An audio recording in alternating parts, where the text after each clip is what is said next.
पटाखों की आवाज पूरे आसमान में गूंज रही थी। कोई अनार जला रहा था, कोई फिरकी तो कोई कुछ और। हर तरफ खुशी का माहौल था। पर इसी खुशी के माहौल में प्राची के चेहरे पर उदासी छाई हुई थी। इस दिवाली भी अपने परिवार से दूर रहने के कारण उसका अपने हॉस्टल में मन नहीं लग रहा था। प्राची की सारी दोस्त दिवाली पर अपने घर चली गई थी और प्राची हॉस्टल में अकेली रही थी। हॉस्टल की गार्डन प्राची से मिलने उसके कमरे में आई और बोली, बेटी, तुम दिवाली पर ऐसे अकेले कैसे रहोगी?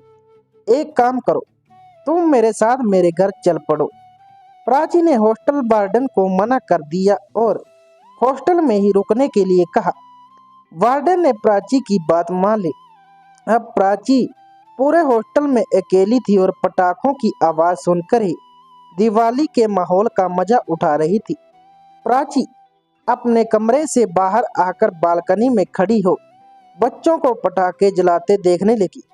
तभी उसकी नजर पीला कुर्ता पहने एक युवक पर पड़ी जो कि अपने बेटे को पटाखे जला रहा था। उस युवक के बेटे की उम्र लगभग प्राची के छोटे भाई जितनी ही थी। प्राची उस छोटे से बच्चे में अपने भाई की कल्पना करने लगी। वो लोगों के अंदर अपने परिवार की कल्पना ही कर रही थी, क्योंकि वो अपने परिवार के साथ नहीं थी। शीघ्र ही वो अपनी कल्पनाओं से बाहर निकल वास्तविकता में आ गई और अपना ध्यान हटाने के लिए हॉस्टल के कमरे में आ गई।